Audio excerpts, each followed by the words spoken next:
Welcome to this week's edition of Across the Pond Sports Network Golf Podcast. It's Craig and Erik. Erik, I suppose the biggest question this week is, did Bryson win the US Open or did Rory chuck away the US Open? Discuss. I lost you right there. That's crazy. What'd you say? My bad, dude. Go ahead. Do it again. I'm saying, did Bryson win the US Open or did Rory throw away the US Open? Oh, I have heard that. I have heard that question posed a couple times this week. I'm a firm believer that Bryson won it. They weren't even playing in the same group. I thought it was an interesting choice. I don't know what went into, like, what made Pavon play with Bryson and what McIlroy ended up playing in the group in front of him. I think it's counting back, is it not? What is it? Count back? Count back. So whoever's got the best back nine. Yeah. Okay. Yeah. So, man, if McIlroy would have played, I was praying. We had our message going between you, me, and Logan or whatever, and I was just praying for a playoff because just to see those two battle it out. Both strong competitors, both strong golfers. They both blast the ball. Would have been super exciting in a playoff, and it would have just been exciting to see him in the final day. But I am a firm believer that Bryson DeChambeau won that. I don't know the exact number of accumulative shots, but I believe Bryson had like 274 cumulative shots, and McIlroy had 275 cumulative shots. And to say that McIlroy lost it is kind of disrespectful towards Bryson. That tournament, it was so difficult, and being that there was less than 10. I think there was 9 or so that were under par just in general. So it's just disingenuous. Obviously McIlroy lost it in his own game. He lost it to himself, and that's kind of how I would portray it. I saw the stat, and I'm sure everyone else has. He's gone like 496 of 496 within 4 feet for the year, and missed 2, one on 16 and one on 18 for that distance. And it's just unfortunate, man. It's what a tournament, though. What a tournament. Yeah, it was really good. I'm the same school of thought as you, so I think Bryson went out and won it rather than McIlroy throwing it away. Bryson's been knocking on the door. We've spoken about this in previous podcasts. Bryson's been knocking on the door for a while now, and we discussed how he was close to the PGA. He's doing everything right with the lifting and how he's prepping for all these majors. He's effectively turned into a Brooks Koepka that only seems to want to. He's only turning up for the majors now. Everything's focused and geared towards that. So it's definitely doing him the world of good to be playing a reduced schedule. I mean, the guy's he's back to being America's sweetheart again, eh? Like, for a while, they were like, Bryson's disappeared and he's taking the money and he's gone out. But now he's back to being, everybody loves him. Absolutely. Like, crowd favorite. One of the most exciting tournaments I've seen as far as crowd interaction. He was completely involved with the crowd the whole time. He completely played into the camera. He knew where the cameras were. And just, I mean, he was like an actor out there. You know what I mean? He knew where the cut shots were at, and he knew what was right. He walked around with the trophy at the end, and he was signing signatures. He was kissing babies and hugging grandmas, dude. Like, it was, he did literally what seemed to be everything right. And we kind of saw him start to do that in previous majors this year. But it was in all-out showcase mode here for the U.S. Open, and like you said, I think you picked him as one of your people to win. I picked Koepka, but Bryson just showed why he's one of the best in the world. I think not only did he show up and show out for the majors, like you just mentioned, but I think he quickly starting to resemble with the live in the tournament, like a Jack Nicklaus, and how important the majors were to him. He was very well noted that he said the majors were one of his go-to. Nothing else. I mean, the other tournaments mattered, but everything was in preparation for the majors. And it's quickly showing right now they have no other option within Live to make any other tournaments their go-to.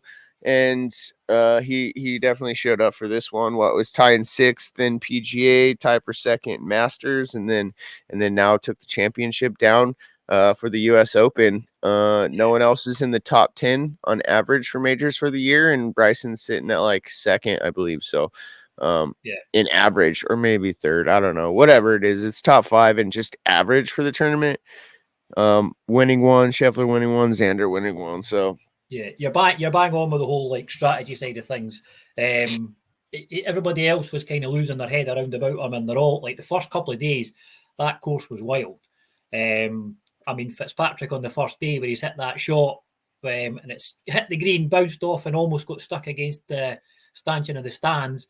So he gets a drop and decides to putt it, doesn't get it up the hill, and it rolls back down again, and then he's got to chip it on. So it was definitely making them all think, do I chip this? Do I putt this from roundabout? Bryson just seemed to pick his strategy really well, and he went for the ones he could go for, and the ones he couldn't, he played them the way they were supposed to be played.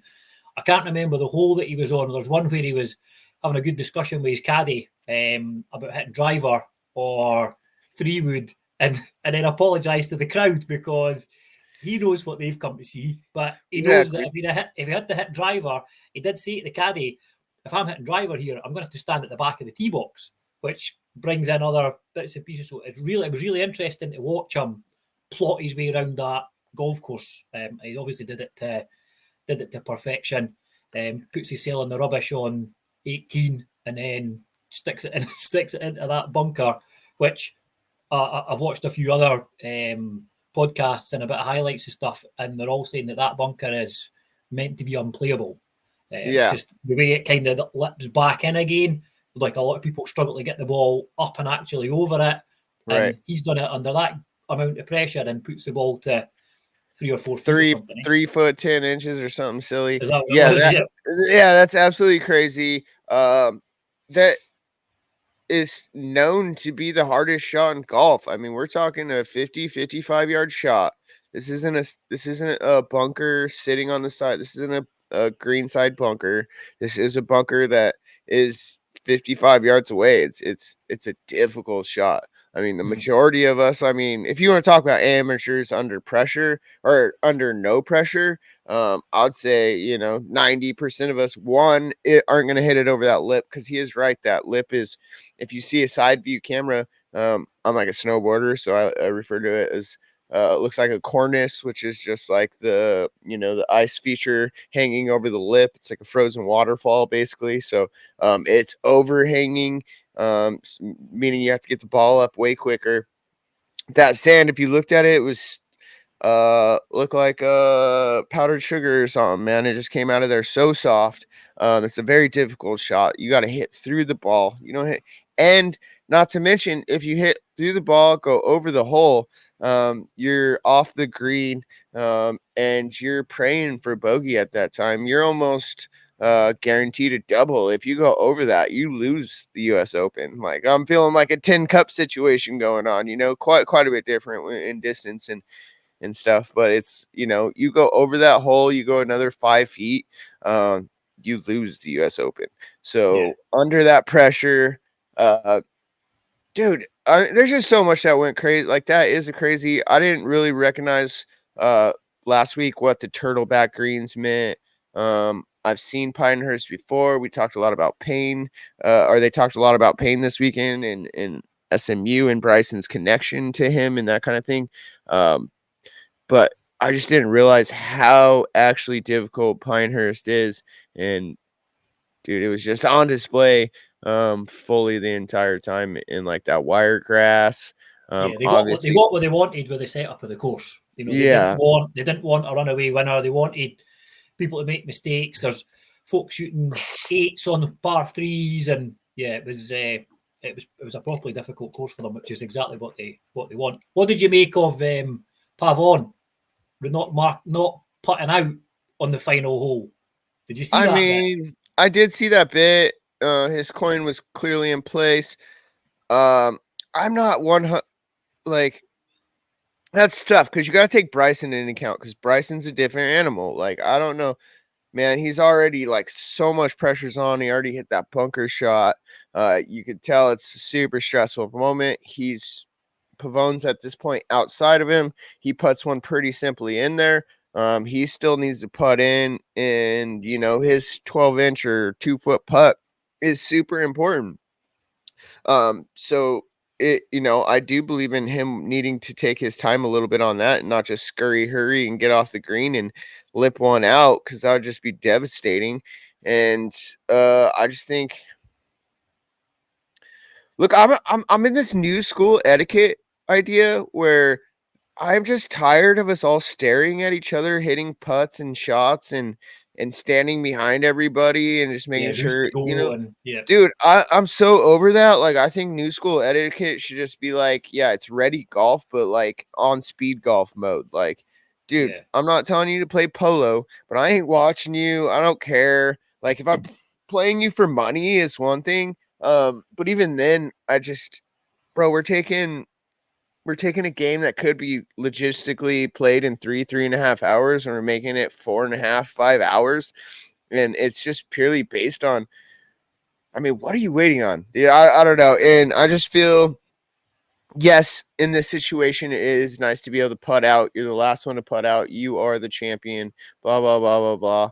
But like, did it affect anything? Like, we didn't even see it on camera. Like, I don't even think we saw Pavone putt out. So, or I didn't. I mean, like, I was pretty happy of the yeah. We Bryson got it on situation. the coverage over here. So he's put his marker down. The crowd have all started booing him, and then Bryson, to his credit, was like, "No, settle down. I'm The going. guy's done nothing wrong. I'm just going to go up Yeah. and hit my putt." So hits his putt, celebrates, and then Pavone knocks it in, have a wee hug. Yeah, I agree with you. Golf takes long enough without having to have all of these wee bits and pieces, and young people coming up are watching that and they see that etiquette, and it is etiquette, but it's old Yeah. school. So then It's they go out on the course, so you get stuck behind them, and they're marking every ball and whatever else. right. You just, if it's all right with your playing partner, you walk up and just knock the ball. Just do what you've got to do. And this goes into amateur golf, and this is kind of steering away from U.S. Open golf, and this is kind of a hot take, but I'm so a believer, like, the putting green is the worst. Like, one, I don't need to see the lines for most people. Like, yeah, if your ball happens to be right behind mine, like directly behind mine, and I just need to move my mark a little bit and get an exact line. And on top of that, if you're ready to go, you're on the green, and we're just not wasting time. Because I'm just a rhythm player, dude. Like, I don't see how an amateur golfer could be anything other than a rhythm player. Where our skill is available, but it's on a time to time basis versus like an every shot thing. And let's just get through it, dude. Like, when I get to the green and I putt, like, most people don't wear cleats anymore. We ain't wearing spikes. Mhm. So you're not going to mess up my line. Even if you do, I'm playing on a municipal court or something like that, or course anyway. So like, you're really not going to mess up my line or anything if you walk it out. Like, especially you're playing at 4 p.m. The likelihood of like hundreds of people walking that line previous to you, it makes more of a difference than the one dude that's in your group. So like, for me, it's just like, hey, if I'm pulling up to the green, dude, I'm gonna go putt out. Like, I'm not gonna stand by the edge of the green anymore. I've been telling people this. I'm like, dude, it may come off as rude to you or bad etiquette, but this is the etiquette I'm gonna play with. I'm gonna hurry through this round. Not for the fact that I'm in a hurry, just, man, I got life to do, bro. Like, I Yeah, got life to do, and I'm out of here. And I'm gonna go sit in the shade in the cart and putt out. If you want to send me a BS score from the last hole, that's your morals and etiquette that's getting yeah, touched on and messed up, and it has nothing to do with mine. Like, really, really, I think that's where like a lot of this golf etiquette comes from. It's like, it's a gentleman's game, but it's a gentleman's game because I'm watching you the whole time. You know what I yeah, mean? And I'd yeah, rather it be like a gentleman's game, as in, give me your right score. I believe you as a person that you're giving me the right score. And I think that's more of a gentleman's game than to watch every single movement. Like a hawk, yeah. Yeah. Well, I have this with some of the guys I'll play with, and you maybe stand and you look at each other and you'll be like, whose shot is it? Who's whatever else? And then some of the ones that I'll play like my dad, for example, would be like, is that all right? Is that in your line? I'm like, I don't know, I can't see lines. I just putt towards where the hole is. So as being an issue with me being a notoriously bad green reader, I just put up towards the hole anyway. So it doesn't matter if somebody's put a spike line, a a marker, whatever else. But I could see if there's money on the line or there's a tournament on the line, maybe marking it. But if you're just playing a general hit and giggle, I don't really see what the issue is with that one. And speed up golf. It's slow enough as it is. I think speed up golf. I think that's one of the things that like should be pushed to this next generation. It's going to be hard. You're going to have to agree on different styles of play depending on who you're playing with. Obviously, the group in front of you, you're not going to be like surpassing them. I'm not saying go hit into the group in front of you. Don't go out there and get in a bunch of fights with people on the course. Like, still etiquette as far as like person to person interaction and being kind to your neighbor is important. But bro, let's pass this on. Speed this thing up, dude. Like, if you need to get away from your wife that for 4 hours, that's your problem, not my problem. Have a better relationship with your wife, dude. If you know what I mean, shit like that. Or we'll edit that part up. Anyway, stuff like that. It's just been bothering me lately, dude. And yeah. So what about Rory then? Rory. On with him? What is going on with him? Oh, dude, like, I give him mad props for being in that position. It was stated during the entire tournament that he wasn't hitting his wedges to his best. He had a couple bad wedge shots. He had a couple bad approach shots and put himself into an up and down situation, which from what I saw in this tournament didn't turn out that bad because his around the green play, his short game was on point, dude. Like, it kept him in that tournament. He consistently was off the green in one of those swells and then consistently put it within 6 feet and knocked down the putt. So like, when I was paying attention, I was driving at the same time though. So, but like, I just, when I saw him hit those, the shot on 16 and 18, I'm like, oh, those are in, dude. Like, there's no shot those aren't in. And then to find out that they get missed, and then it was a roller coaster coming down the stretch. But like, it just seems like Rory's life is a roller coaster at this point. Like, it's all over the news. I don't think we spoke about it last week, but Rory and Erica have now conceded on divorcing, and they're staying together for the family. And that's just a traumatic thing to go on in your life, and then to expect to go out and play in a major event and play super solid and be mentally there and mentally tough, and like, that's a lot to ask from a person. It does just show that he has obviously got this mental fortitude, though, that he can still go out and compete, because he was competing right until the last putt didn't drop, with all that stuff that's been going on in the background. So yeah, he's obviously built the tough stuff that he can do that. But I see he's released a statement like last night or this morning to say that that's him for the next couple of weeks, and he's withdrawn from the Travellers this week.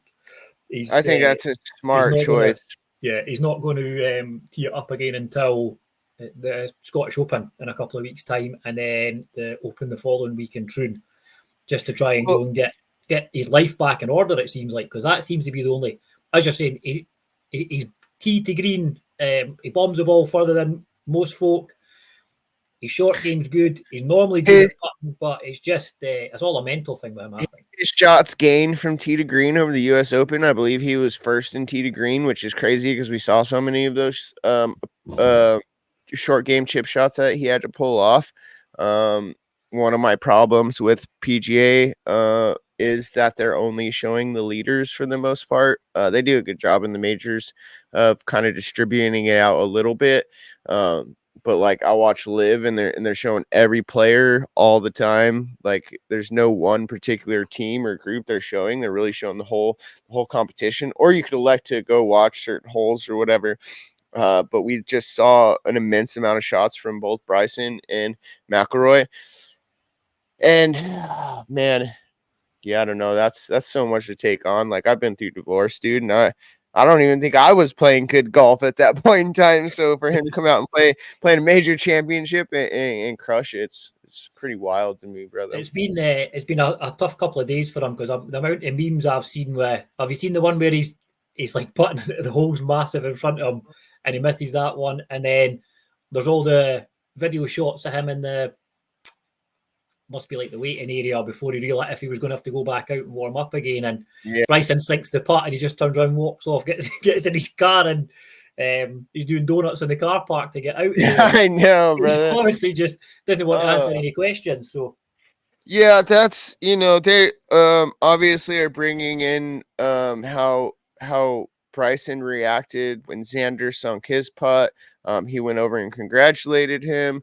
Bryson had shot out immediately to the practice range and saw it on the large screen. Kind of went and congratulated Xander. And this tournament, we saw Rory go to the waiting room after he signed his card. And watched the putt go down, and you just saw the devastation kind of flow over his face, and his eyes just like glaze over, and it was an immediate beeline out to the parking lot. And I don't think either one is right or wrong. I think they're both professionals. It really isn't going to affect Bryson. He still stood out there all night, got signatures, and played into the fans, and that's what he was worried about. And then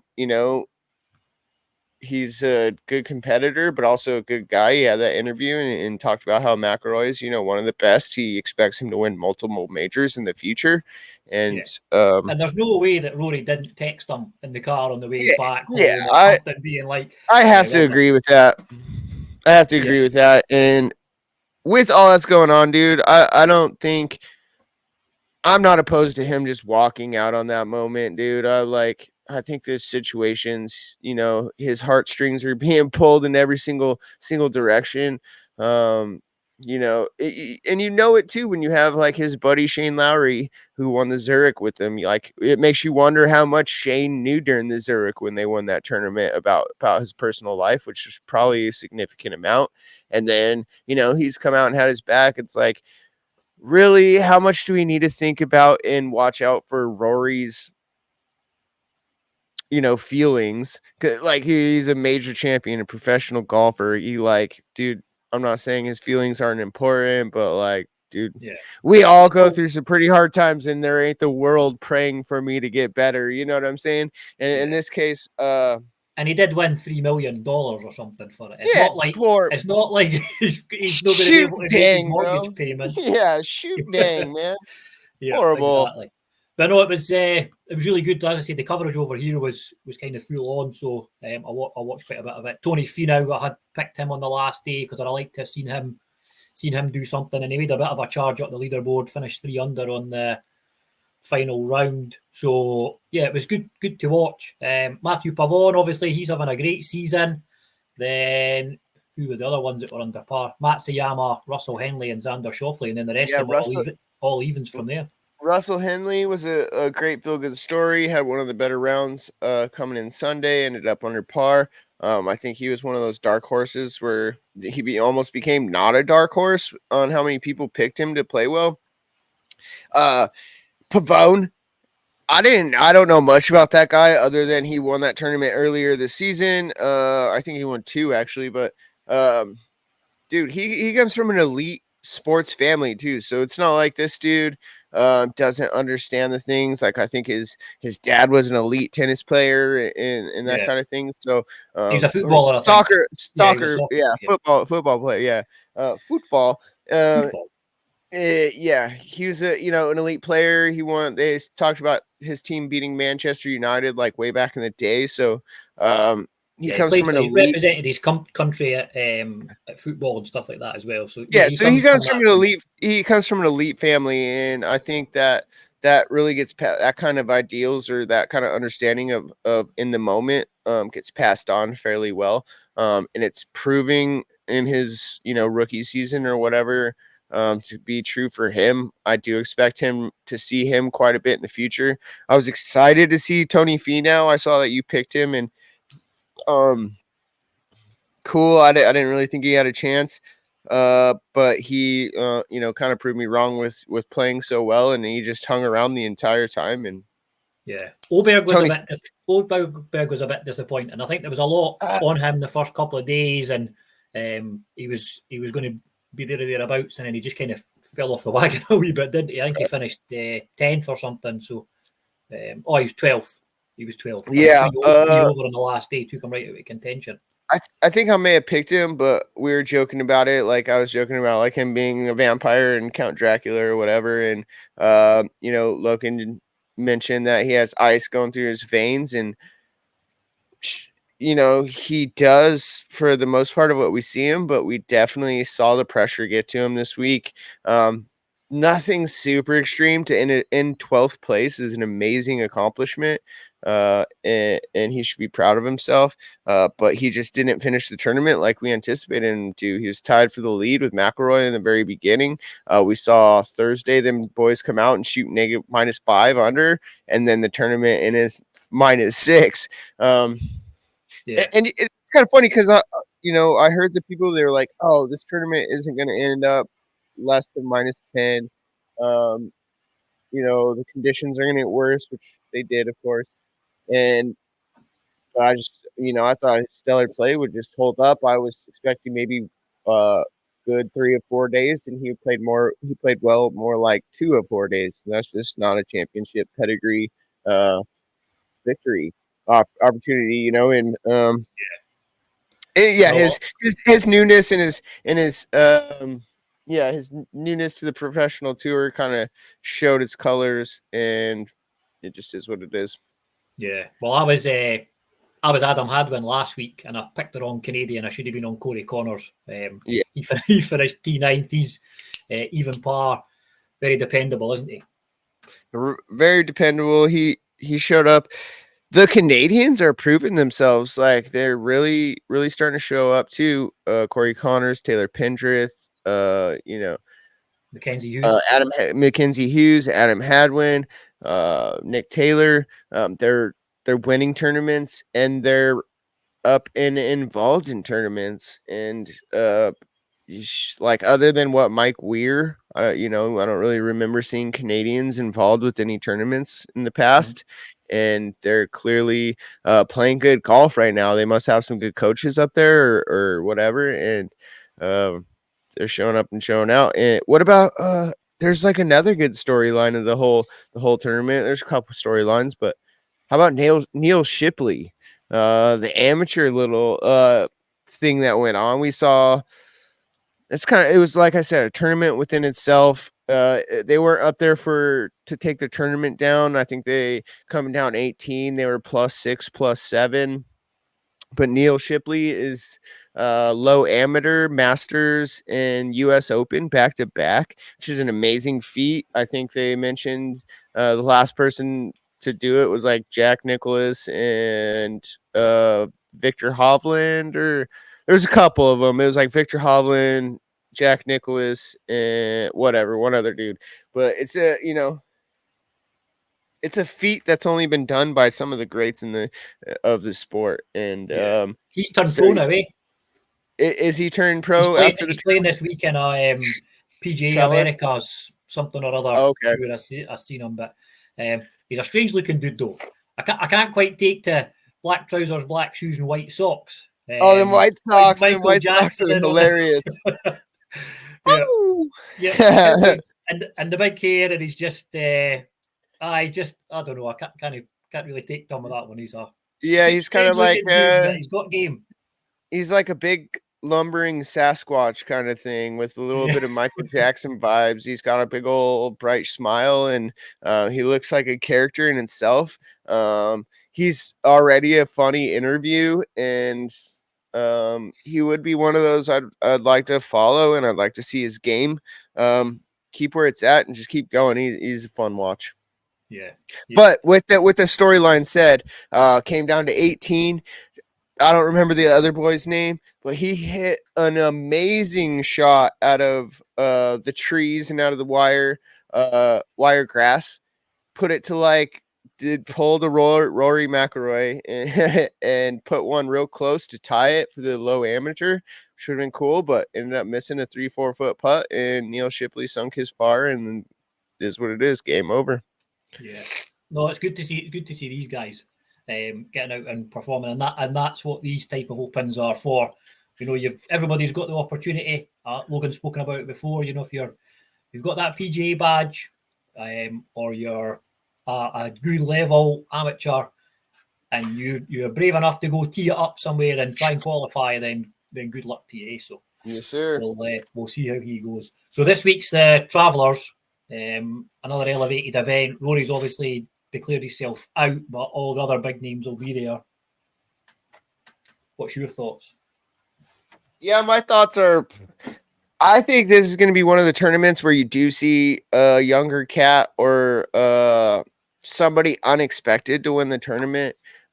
Look, man, this is the trio of 3 elevated events, man. We went from the Jack Nicklaus, the Memorial, to the U.S. Open, to now the Travelers, and they all are very respected tournaments. They're high up in FedEx Cup points, and they just all are important tournaments to win throughout the year, and they're just good to put your name on the trophy. It's hard to go that many tournaments in a row, head down, attacking.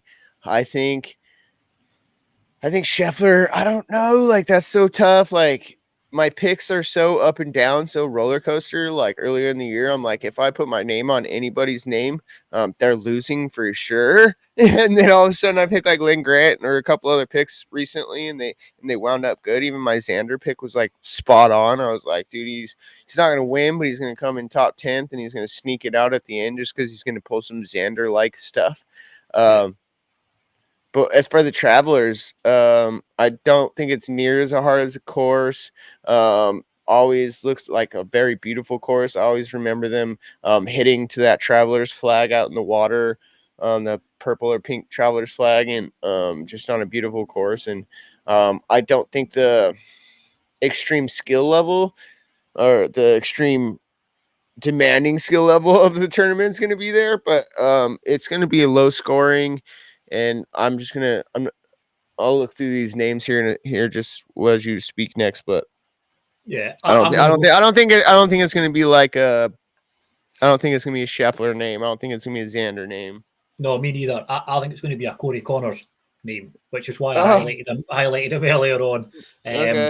I think this is. I agree with you. I think this is going to be the tournament where some of the guys they're obviously inside the top. I think it must be 72 in the world that are going to be teeing it up. So it's going to give some of them a chance. You're looking at boys like Emiliano Grillo, Ben Griffin, Tom Hoge, Lee Hodges. It's all these type of guys that I think they're obviously really, really good players. I think some of the big names there might be a bit of burnout just coming from what they've been subjected to the last couple of weeks. So I wouldn't be surprised if it's somebody like a Corey Connors or actually Batia as well. I think he could potentially be a good shout. So I think Akshay is a good shout. I'm gonna keep with like that. Yeah, I'm not even gonna go there. I think Thigala, I think Thigala would be a good victory. We've seen him play well, but also he's an attacking golfer. He's going for it. He's 10 cup, dude. He's definitely going for it, and he has a very aggressive style. I think if Thigala could play well, I like Badia. This could be like I was thinking like a Sam Burns would be a fairly good guess. We've seen Clark kind of fade off. We saw him PGA championship runner up back to back. We were kind of like thinking like, is this just going to be the 2-man rabbit and the hare style race for Scheffler and Clark this year? And then now we just haven't seen much from Clark. Fleetwood. I mean, dude, we're just patiently waiting Mr. Tommy Fleetwood to actually win a tournament. Like, Yeah. dude, I want to be the guy that's like, I picked Tommy Fleetwood finally. Like, I didn't pick him every week, but I finally picked him when he was gonna win. Like you said, dude, top 72, man. They're all over there. I didn't see what McIntyre did over the weekend, but he's also back in the mix. Denny McCarthy, and then I'm gonna go on another. I'm gonna say two more players, and these are kind of my picks for the weekend, and they're pretty wild. But Sepp Straka, I saw Sepp Straka got a hole in one over the weekend. Yeah. We saw him win the John Deere Classic last year. He's not a super long bomber like you would expect from a bigger guy like that, but he's an elite ball striker, and knocking down a hole in one at Pinehurst is pretty great accomplishment. This one is this is like, I don't even know if this is considered a dark horse or a just like short bus style pick, but I'm gonna pick JT, dude. I'm gonna pick JT this weekend. Like, I don't know why. I'm just feeling it, and I've named a bunch of other players, and this is another He needs to tournament win that could something. He another needs. tournament that could be. He's quite similar to Rory, that he needs to kind of get the monkey off his back a wee bit, and I think he needs to win something. I've got a bit of a. Sorry, what are you gonna say? He's like really one of those spices that needs to go into that KFC recipe for the tour. You know, he brings a lot of crowd work. He brings a special sort of celebrityness to the tournaments in PGA golf. We applaud him for sticking around PGA and not kind of folding, go over and over to live. But like, was it the right choice? It's hard to say at this point because we ain't seen nothing from him, bro. And if this run of just failures keep continuing to happen, I think you would likely see JT pass over. But I see him as like that FootJoy, like the old school nice golf shoe. He's kind of like who I expect to stay in the PGA Tour, but dude's got to win. So I'm picking JT this weekend. Okay, well done. Well, we'll see where that goes. So yeah, Travellers is up next week. I think we're more or less wrapping up, are we not? Not much more to cover. No, not much more to cover. You got anything else to say? No, I'm good. All right. Well, I got, a little announcement between us. Kind of sad news, but is what it is. If you listen to our podcast, everyone knows I'm starting my business, the Golf Armory, that kind of thing. We've been pushing across the pond for a little over a year and a half now. It's been exciting. It's been a great opportunity for me. However, I'm going to pass on the host situation. I'm always going to be available for you guys as a guest, as a spotlight host. But it's time that we kind of hit the Y in the road, and I'm going to go a little bit separate direction. I'm not here to like announce where I'm going with podcasting or anything. Whether I become a competitor or not is what it is. But do you know I always have love for you? I always have love for James. I have love for the ATP sports. Please expect that I'll be back to hang out with you, have these great conversations. I wish you all the best. But this is me signing off, brother. Yeah, but listen, we're still teeing it up in Florida in a couple of weeks, eh? Absolutely, brother. Yeah. We got so much going on. Also know we made our little challenge.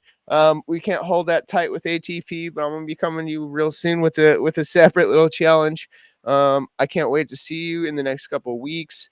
My golf doesn't stop. My mission doesn't stop. I love golf. I can't wait to talk more about golf, and like I said, I'll talk with you guys in the future. Nothing changes. I continue to plan on promoting for you guys, and if you need help along the way. But I am excited to play with you. I am excited for what the future holds. Actually, this weekend, I am going to the Live Nashville event, so I'll be at that tournament on Friday. I play a round of golf on Saturday, and then I'll be at the Sunday event as well. So lots of exciting. Get yourself on the yeah, bro. I'm not going to be like the wasted management guys, so I'm not going to close the tournament down. So I'm going to keep it real, but I do plan on going out there, passing out some QR codes. My website's in full launch mode now. I got a couple different shirts and options out there. Still finalizing the backdrop of the website, so hopefully it's becoming accessible and more easy to use. That's not my best area, is like doing the software portion of the back office and that kind of stuff, but I've paid a couple people to make it work for me. So that's going to be out there, but I'm going to be out there passing QR codes and some discounts for some of the other fans. I'm going to probably be doing some interviews. This has nothing to do with podcasting, but I'm all about touching grass. I'm like I'm a little bit of a hippie, you know, but get one with nature, and golf is my nature, and I just haven't felt like I've been on the course enough. So I'm gonna be starting kind of like a little personal.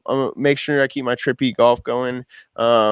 I'll be touching grass on the course every day, and I'm gonna be recording while I do so. So excited to do that and just see where the future takes me. So cool. Well, it's no goodbye. boy. We'll see you. We'll speak to you again at some point, and we'll get something sorted for the next couple of weeks. I hear Highland Reserve is meant to be the best course around the Orlando area. So I'll get a look at some of those, and we'll get something sorted. Yeah, get me a couple.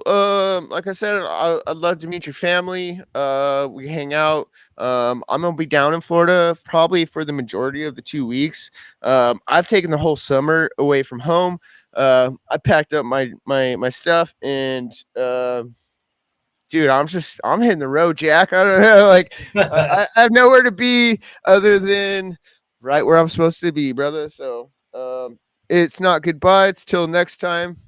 Love all you at across the pond. Love all the listeners, and till next time. Cool. Keep it in the short stuff, eh? Cheers, Erik. Yeah. Later, brother. See ya.